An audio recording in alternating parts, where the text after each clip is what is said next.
ముందుగా first one చూసినట్టయితే సంధికాలం అని పిలిచే దశ ఏది?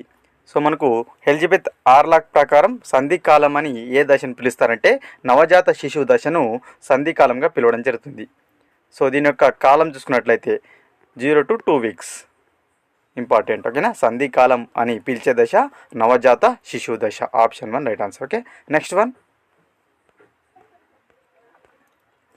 సరైన క్రమంలో అమర్చండి. మనకు జ్ఞానేంద్రియాలు అభివృద్ధి చెందే దశ ఏదైతుందో దాన్ని వరుస క్రమంలో అమర్చమంటున్నాడు. చూసుకున్నట్లయితే మనకు ముందుగా వచ్చేసి స్పర్శ, ఆ తర్వాత చూసుకున్నట్లయితే రుచి, ఆ తర్వాత చూసుకున్నట్లయితే వాసన, ఆ తర్వాత వినికిడి, ఆ తర్వాత దృష్టి అయితే మనకు శిశువులో అభివృద్ధి చెందుతాయి.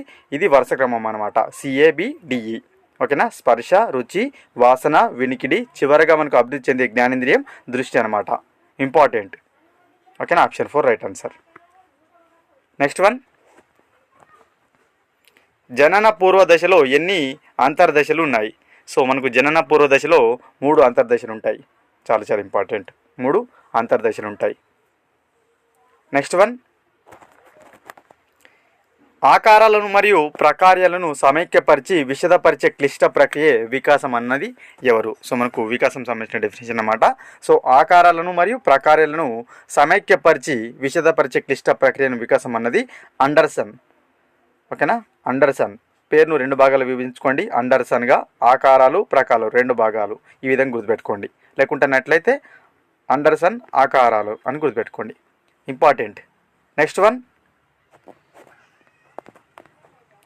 3 లేదా 4 పిల్లలు ఒక చోట చేరి ఆటను పోలిన ఆటను ఆడుకోవడం ఏ క్రీడలు అవుతాయి? సో చాలా చాలా ఇంపార్టెంట్. మనకు సంసర్గ క్రీడలు అంటారు.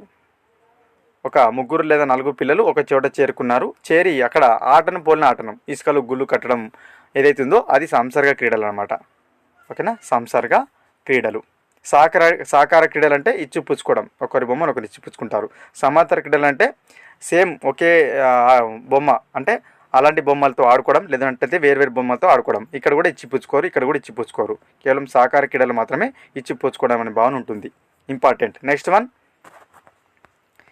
చోమ్స్కీ ప్రకారం మనకు చూసుకున్నట్లయితే ఇందులో ఏది తప్పని అడుగుతున్నారు. భాషా సామర్థ్యం గరిష్టంగా 4 నుంచి 12 సంవత్సరాలు కాదు, 3 నుంచి 10 సంవత్సరాల మధ్యన ఉంటుంది. ఓకేనా? అదేవిధంగా LAD అనేది లాంగ్వేజ్ అక్విజిషన్ డివైజ్ అనమాట. Language acquisition device. So AB తప్పు అనమాట. AB తప్పు ఎక్కడ ఉంది? ఆప్షన్ 3లో ఉంది. Option 3 is the right answer. Option A స్వయం పోషక కౌశలాలు నేర్చుకోవడానికి సంసిద్ధత శైశవ దశ అంటున్నాడు. ఆప్షన్ బి చూసుకున్నట్లయితే పుట్టిన శిశువు సుమారుగా 3 నుంచి 5 పౌండ్లు అంటున్నాడు. సో స్వయం పోషక కౌశలాలు అనేవి పూర్వ బాల దశలో నేర్చుకోవడానికి సిద్ధంగా ఉంటుందన్నమాట. అంటే ఈ దశలో ప్రారంభం అవుతుందన్నమాట. సో ఆప్షన్ ఏ రాంగ్ అనమాట. అదేవిధంగా పుట్టిన శిశువు సుమారుగా 6 నుంచి 8 పౌండ్ల బరువు ఉంటుంది. 6 నుంచి 8 పౌండ్లు. ఇక్కడ 3 నుంచి 5 అన్నాడు. ఏబీ తప్పు. Option 3 right answer. ఓకేనా? పుట్టిన శిశువు సుమారుగా ఉండే బరువు ఎంత? 6 నుంచి 8 పౌండ్లు. అదే కేజీస్లో అయితే 2.5 నుంచి 3.5 కిలోలు సగటున చెప్తున్నాను. ఓకేనా? Next one. పూర్వ బాల దశలో వచ్చే పాలదంతాల సంఖ్య. సో మనకు పూర్వ బాల దశలో ఎన్ని పాలదంతాలు వస్తాయి అంటున్నాడు? 4 వస్తాయి. ఇంపార్టెంట్. అదే శైశవ దశలో 16 వస్తాయి. పూర్వ బాల దశ అంతం అంటే చివరి నాటికి 20 అవుతాయి మొత్తం. ఈ 16 + 4 అయితే 20 అవుతాయి అన్నమాట. అదేవిధంగా పూర్వ బాల దశలో శాశ్వత దంతాలు కూడా రావడం ప్రారంభమవుతుంది. పాలదంతాలు ఊడిపోయి శాశ్వత దంతాలు రావడం ప్రారంభమవుతుంది. Next one. శైశవ దశకు సంబంధించి సరి అయినవి. ఎత్తు సుమారుగా 30 అంగుళాలు ఉంటుంది. అదేవిధంగా ఆప్షన్ బి చూసినట్టయితే మొదటి పాలదంతం 6 నుంచి 8 నెలల మధ్య వస్తుంది. రైటే, 2 కూడా రైటే. ఓకేనా? శైశవ దశలో మనకు ఎత్తు సుమారుగా 30 అంగుళాల వరకు ఉంటుందన్నమాట. యాక్చువల్గా పుట్టినప్పుడు ఎంత ఉంటుంది? 18 నుంచి 20 అంగుళాలు ఉంటే ఈ శైశవ దశలో 10 అంగుళాలు అయితే పెరగడం జరుగుతుంది. మొత్తంగా 30 అంగుళాల వరకు ఉంటుంది శైశవ దశ అంతం నాటికి. అదేవిధంగా మొదటి పాలదంతం 6 నుంచి 8 నెలల మధ్య వస్తుంది. ఇంపార్టెంట్. Next one. ఎన్ని రోజుల వయసులో శిశువు తన తల్లి వాక్కును గుర్తిస్తుంది? సో శిశువు పుట్టిన తర్వాత ఎన్ని రోజులకు తల్లి యొక్క మాటను గుర్తిస్తుందని అడుగుతున్నారు. 7 రోజుల వయసులో. చాలా చాలా ఇంపార్టెంట్. శిశువు 7 రోజుల వయసులో తన తల్లి యొక్క వాక్కును గుర్తిస్తుంది. Option 2 right answer. Important. Next one. Noam Chomsky ఎన్ని రకాల వ్యాకరణాలు ప్రవేశపెట్టాడు? Option 3 right answer. 4 రకాల వ్యాకరణాలు అయితే నోమ్ చోమ్స్కీ ప్రవేశపెట్టడం జరిగింది. ఏంటవంటే మనకు యూనివర్సల్ గ్రామర్, దాన్ని సార్వత్రిక వ్యాకరణం అంటాం. సెకండ్ వన్ ట్రాన్స్ఫార్మల్ గ్రామర్, రూపాంతర వ్యాకరణం. థర్డ్ వన్ ఫార్మల్ గ్రామర్, నియత వ్యాకరణం. ఫోర్త్ వన్ జనరేటివ్ గ్రామర్, ఉత్పాదక వ్యాకరణం అంటాం. 4 రకాల గ్రామర్లను అయితే ప్రవేశపెట్టాడు భాషా శాస్త్రవేత్త అయిన Noam Chomsky. Option 3 right answer, important. Next one, ఈ క్రింది వాటిలో సరికానివి. శిశువుకు సంభాషణ సంసిద్ధత కనీస వయసు 18 నెలలు, సరైందే. శిశువర్ ప్రకారం 10 సంవత్సరాలు నిండే నాటికి శిశువు స్థానిక భాషలో నేర్చుకునే పదాలు 34,000 కాదు, 34,300. బి మాత్రమే తప్పు. ఓకేనా, ఇంపార్టెంట్. ఇటువంటి క్వశ్చన్స్ బాగా అడుగుతున్నారు, చూసుకోండి. నెక్స్ట్ వన్,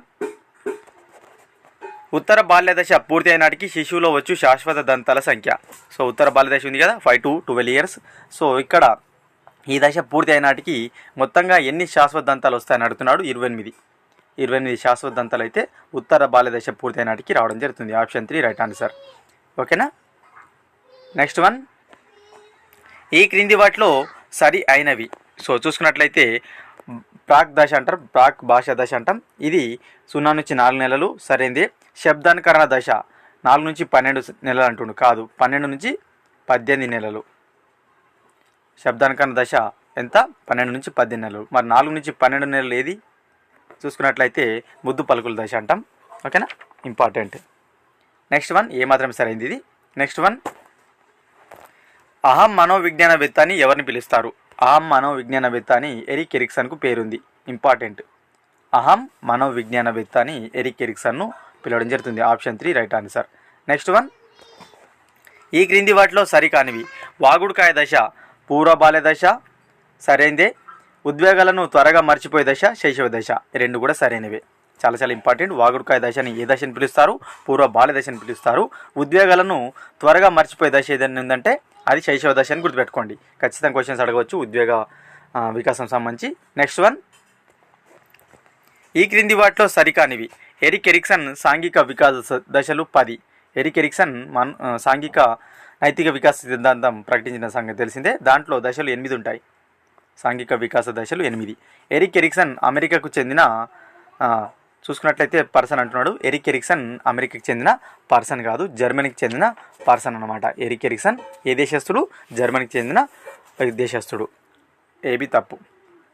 ఓకేనా, నెక్స్ట్ వన్, వ్యక్తి ఇతరులతో సమర్థవంతంగా మెలగగలిగే సామర్థ్యమే సాంఘిక వికాసం అన్నది. చాలా చాలా ఇంపార్టెంట్. వ్యక్తి ఇతరులతో సమర్థవంతంగా అంటే సోరెన్స్ అని గుర్తుపెట్టుకోండి.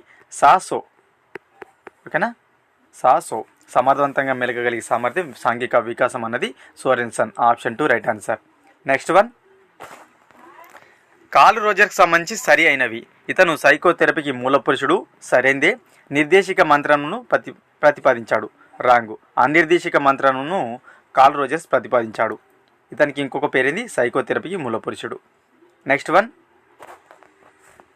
లాస్ట్ వన్, ఎరిక్సన్ సాంఘిక వికాస సిద్ధాంతం ప్రకారం 6 నుంచి 12 సంవత్సరాల వయసులో ఏర్పడే సంక్షోభం ఏంది? 6 నుంచి 12 సంవత్సరాల వయసులో చూసుకున్నట్లయితే శ్రమించడం నూన్యత భావన అయితే ఉంటుంది. శ్రమించడం నూన్యత భావన ఇది ఏ దశను సూచిస్తుంది? మరి పాఠశాల దశను సూచిస్తుంది. Option 4 right answer. ఇవి ఫ్రెండ్స్ ఈ వీడియోలో భాగంగా క్విక్ రివిజన్ బిట్స్. వీడియో కనుక నచ్చినట్లయితే లైక్ చేసి షేర్ చేయండి. మరొక ఇంపార్టెంట్ వీడియోతో మీ ముందుంటాను ఫ్రెండ్స్.